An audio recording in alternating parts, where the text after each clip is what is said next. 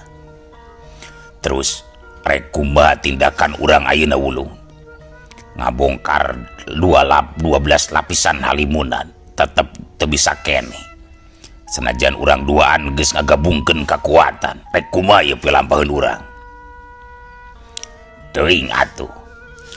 Dewek bingung. Ngan anu jelas omongan si Surya Dinata tadi memang bener. 2 lapis kahalimunan ngan ukur bisa dibongkar ku Kujang Cakrabuana jeung Keris Tagarunting. Salianti kedua pakarang eta tetep cek si Surya moal bakal bisa mampu ngabongkar eta 12 lapisan kahalimunan. Walau si Kukang Wulung bari ngareret ka Raden Surya anu keur nalingakeun. Lah, tu kudu make pusaka-pusakaan sagala deuleu Wulung. Sabab aing yakin pasti aya cara sejen pikeun ngancurkeun 2 lapisan kahalimunan si Siliwangi. Naon kudu make pakarang si Siliwangi keneh mah. Nyameureun ieu mah urang kudu badami deui jeung si Jalasetra. Kula yakin si Jalasetra bogaeun bom bolongan pikeun ngaruntageun ngadobrak ngancurkeun ieu 12 lapisan benteng gaib. Pan anu geus ngabebaskeun urang tina kurungan teh pan si Jalasetra baheula. Cek si Kungkang Wulung. Cacap nyarita kitu ujug-ujug ngong. Kadeng sora tanpa katinggalan. Sorana datang lir ti papat jihad. Anu mana eta sora teh sora Ki Jalasetra. Kumaha Wulung Banasbati na geus beres ngancurkeun 12 lapisan kahalimunan teh? Tanya si Jalasetra. Acan geus dicoba dibongkar nepi ka 4 kalina tetep teu bisa katembus. Ilmu pangapes ageman kula oge weu pangaruh seutiga-tiga acan. Walon si Kungkang Wulung. Aduh, areueuh ka becus pisan geuning si laing duaan teh Banasbati Wulung. Sok ngabebarikeun ari segala teh sia mah geuning Jalasetra. Ku aing jeung si Kungkang Wulung oge geus dicobaan 4 kali dibongkar. Tapi hese beleke sia deuleu Jalasetra. Sanggeunana sia ngomong nyebutkeun uka becus ka dewek duaan. Si Banasbati nyorang. Lebah mana hesena deuleu sia Banasbati. Karek gabungkeun kekuatan duaan sia balagu. Cek Ki Jalasetra. Madak naon sia sorangan datang ka dia tuh sia Jalasetra. Heug deuleu ku boboco sia langsung. Lain ngan ukur ngajodog we di dinya. Ngeunah-ngeunah ngeueum di jero kawah tangkuban parahu. Deuleu ku sia ka dieu. Tempa si Banasbati beuki muncak amarahna. Aduh, aing mah pira aku kudu ku dewek anu kudu turun deuleu masalah kitu patut. Sabener nama gampang deuleu ngaruntageun 12 lapisan gaib kahalimunan si Siliwangi. Tinggal gabungkeun kekuatan si lain duaan deuleu sia balagung. Geus eta oge Jalasetra. Tapi angger can bisa nembus. Geus dipecahkan 4 kali. Hasilna sarua. 12 benteng halimunan jiga taya celah kelemahanana Jalasetra. Selang si Kungkang Wulung. Les Ki Jalasetra teu kadenge deui nembalan. Teuing kunaon si Kungkang Wulung jeung si Banasbati jadi silih teuteung. Ki Jalasetra, Ki. Nah, andi kaboga bolongan pikeun nuntaskeun masalah ieu, Jalasetra.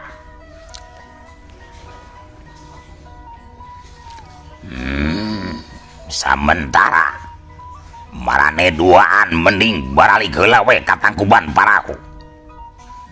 Jigana rek didobrak tepi ka Irawai oge, si laing duaan moal bakal sanggup pikeun nebus 12 lapis gaib Kalimunan si Siliwangi. Balik heula ka dieu mantau. Ceuk Ki Jalasetra kadenge deui. Maksudna kula duaan kudu ka kawah deui kitu ge? Tanya si Kungkang Wulung. Nya deuleu. Si laing duaan mending ka di heula we. Sabab sanggeus dipelang ku dewek bieu. Tetela lapisan 12 halimunan diwangun ku 12 aliran cakra anu saling simpul. Sahingga ngawangun benteng anu kacida sampurnana. Jadi si lain duaan kudu dipeuseuh heula ku dewek di dieu. Dewek rek ngawariskeun jurus tapak Dawang Yuta ka si lain duaan. Apanan dewek bisa ngabebeaskeun aran dikaduaan tina kurungan teh pan ngagunakeun eta ajian deuleu. Mending mabur heula we mantau ka dieu. Lamun gitu heug atuh kula duaan ayeuna rek kadinya ka Tangkuban Parahu ki. Pungkas si Kungkang Wulung. Cacap kitu les sorak Ki Jalasetra teu kadenge deui. Hayu Banaspati, ayeuna urang balik heula ka Tangkuban Parahu. Ajak si Kungkang Wulung. Kela hari itu si Surya mending dibawa atau rek kumageun? Tanya si Banaspati. Nya bawa we. Bisi hiji waktu urang butuh ngorek katerangan soal Kujang Cakrabuana jeung keris naga runtingna si Siliwangi. Nya heug atuh sabuk hayu. Ceuk si Banaspati terus ngagedig lempang muru nyamperkeun ka Raden Surya anu keur nangtung. Maksudna rek dibawa milu ka kawah Tangkuban Parahu. Sanggeus kitu mah jirim tilu jalma eta si Banaspati jeung si Kungkang Wulung katut Raden Suryadinata lusles ngilas miraga angin nuju balik deui ka kawah Gunung Tangkuban Parahu, tempat tatapana si Jatuh Rawarontek alias Ki Jalasetra.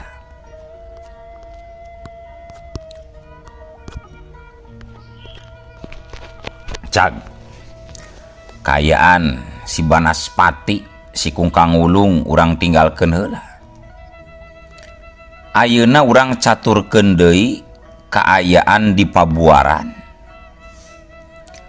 Mimitina Nilam Kinasih sama sakali teu percaya lamun mah Den Jaka can maot. Darek saha wae oge jalmana bakal boga sikap anu sarua.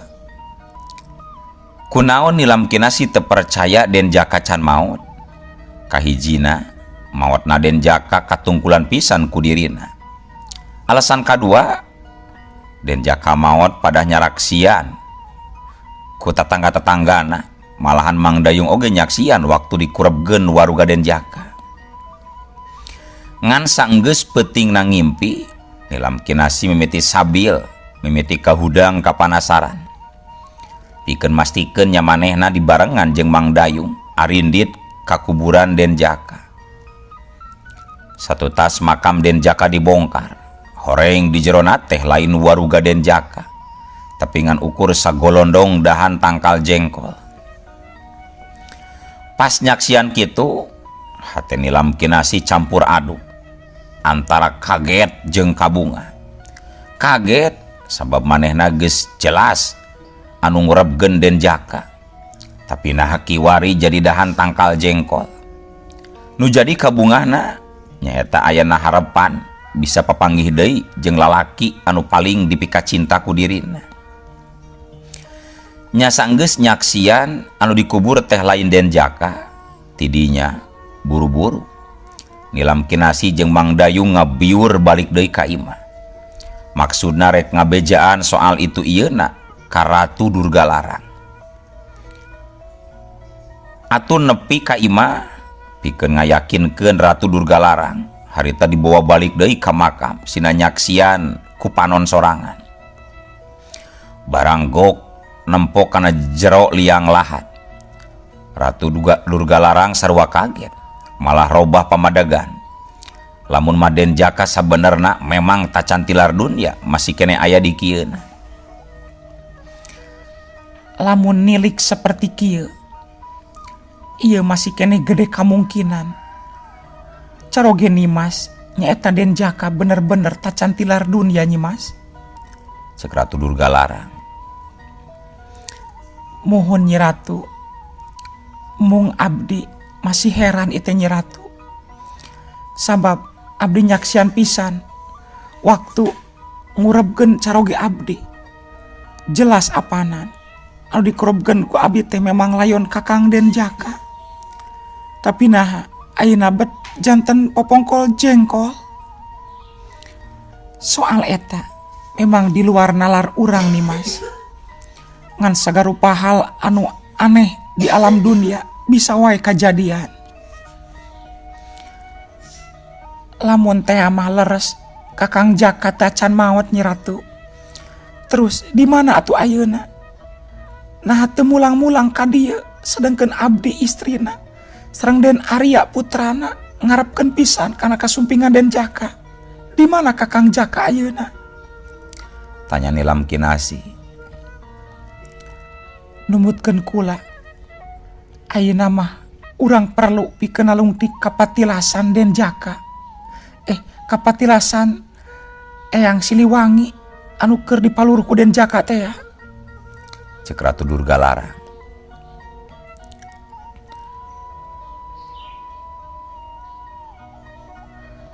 Tah leres Nyi Ratu, abdi oge gaduh emutan kitu. Ieu mah abdi kapaksa kadah nuju kapatilasan Siliwangi pamihoyong kabuka segala nama. Nyaeta mah teu langkung Nimas. Mung kula pribadi isuk-isuk keneh kula rek mangkat pikeun nyusulan Kakang Bajing. Intina kula hayang mastikeun nah Kakang Bajing kalebet masalah sakumaha tuduhan para jawara. Walon Ratu Durgalarang. Nya pami kitu abdi ngiring Nyi Ratu. Hayu urang angkat sasarengan segala urusan moal bisa tutas upami urang cicing wae di dieu. Upami kaputusan Nimas kitu nya mangga. Hayu mungkin enjing urang sasarangan mangkat di dieu. Urang maluruh Den Jaka sekaligus Kakang Bajing. Kitu kasapukan Ratu Durgalarang jeung Nilam Kinasih. Gancangna carita caturkeun poe isukna. Kalawan isuk-isuk kene Nilam Kinasih jeung Ratu Durgalarang harita geus sagedang dan siap-siap pikeun mangkat. Memeh indit salarea sawala atawa rembukan heula rek ka arah mana anu rek disorang. Sabab maranehna can apaleun di mana pernahna aya patilasan Prabu Siliwangi. Ari cek kula mah mending nyusul heula Kakang Bajing. Lamun maksa ngajugjug ka patilasan apan urang can apal di mana lebah-lebahna. Cek Ratu Durgalarang merebong bolongan. Pami dipikir-pikir memang leres Nyi. Urang tegaduh pituduh jalan pami hoyong langsung nuju ka patilasan. Akhirna Nilam Kinasih sapagodos. Tah kitu we atuh mending nyusul heula Kakang Bajing. Altus kapendak sareng anjeunna mah apanan moal baluang teuing nyiar laratan tempat patilasan Prabu Siliwangi. Cek Ratu Durgalarang bari ngareret ka Ki Jatnika pok nyarita. Ki Jatnika kamana cenah arah lajuna si Tergos Hideung teh lumpatna. Lajuna si Tergos sareng Adewi teh laju ke arah kulon Nyi Ratu. Kitu numutkeun perkiraan para jawara-jawara nu sanes mah. Walon Ki Jatnika. Lamun kitu urang kudu sajalur lumapah teh kabeh kulon Nimas nilam kinasi. Ceuk Ratu Durgalarang. Mangga Nyi Ratu, abdi mah ngiringan kumasayana. Tembal nilam kinasi. Punten, upami teu kaabotan sareng diwidian. Abdi hoyong ngiring mantosan tetua Nimas. Ceuk Ki Jatnika merdih ka nilam kinasi. Soal eta teu langkung Ki Jatnika wae bade ngiring hayu. Atuh henteu oge teu nanaon. Tembal nilam kinasi. Hatur nuhun Nimas. Sanaos gayana tos benten. Tapi salira pupuhu Nimas masih dianggap pamimpin ku pribados. Abdi sareng para jawara tangto siap ngabantos toh pati jiwa raga ka diri Nimas. Ceuk Ki Jatnika rengku hormat ka nilam kinasi. Nya teu langkung bade ngiring hayu Ki Jatnika.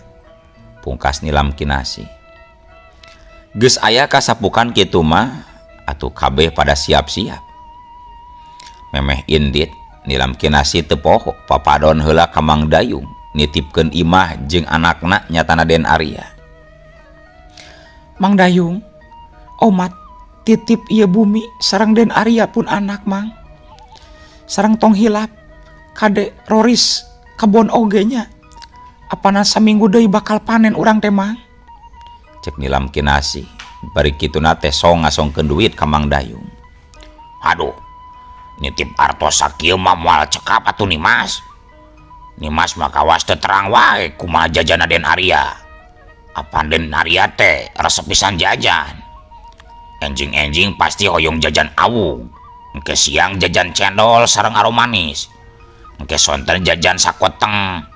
Engke wangi jajan belum jagong. Pan resep jajan putra Nimas teh. Tembal Mang Dayung merengut. Ih, rarasaan da can usum aro manis atuh zaman ayeuna mah. Jeung deui jajan Den Arya asa taranu kararitu Mang. Meureun Mang Dayung we eta mah sorangan nu hayang loba jajan. Ya. Ketus nilam kinasi bari mikeun duit tambahan deui ka Mang Dayung. Tah, sakieu tambahan deui nya. Engke lamun kurang candak we atawa potong tina artos hasil panen. Oh siap lah Nimas. Tah kieu raoseun ka Mamang. Ari aya duitan mah sagala ge sok sumanget Nimas. Walon Mang Dayung haget nampanan duit. Beres sagalana itu ieuna antukna bral we nilam kinasi Ratu Durgalarang. Ki Jatnika katut 7 jawara arindit ninggalkeun Mang Dayung jeung Den Arya nu aya di lemur pabuaran. Cag urang tinggalkeun heula lalampahan Ratu Durgalarang jeung nilam kinasih saparakanca. Ayeuna urang caturkeun An Dewi sarombongan anu dibarengan ku Nai Bubu Jelantik jeung Kuki Panca. Harita kasampak kabehanana keur nalikeun leumpang di tengah leuweung. Laleumpang naratas jalan satapak diselang ku ngobrol anu ararenteng. Sapat naratas jalan pileuweungan beras anjog ka hiji tegalan. Baranggok kadinya na atuh ari culung-culung. Ti belah rungkun anu barala pating rajleng sabara urang jalma. Awalna mah saeutikan, tapi lila beuki loba malah ngobrol. Ngaleut ngeungkeuy ngabandaleut ngembat-ngembat nyatak pinyang. Bari kabeh jiga pasukan perang ngobrol jiga sapasukan tamtama perang anu samakna ku pakarang. Tayohna nu daratang teh nyatana para jawara angkiran teh. Lamun dihitung-hitung aya meureun kana 50 urang sarta langsung nalingker margatan jalan. Salah saurang diantarana nyaeta Nyi Sampir. Ngan ari Sirubaya lembu lawe mah masih can katenjo. Atur reg. An Dewi saparakanca ngerenkeun lengkahna tuluy lur tret merhatikeun rajegna para jawara anu geus ningker maranehna.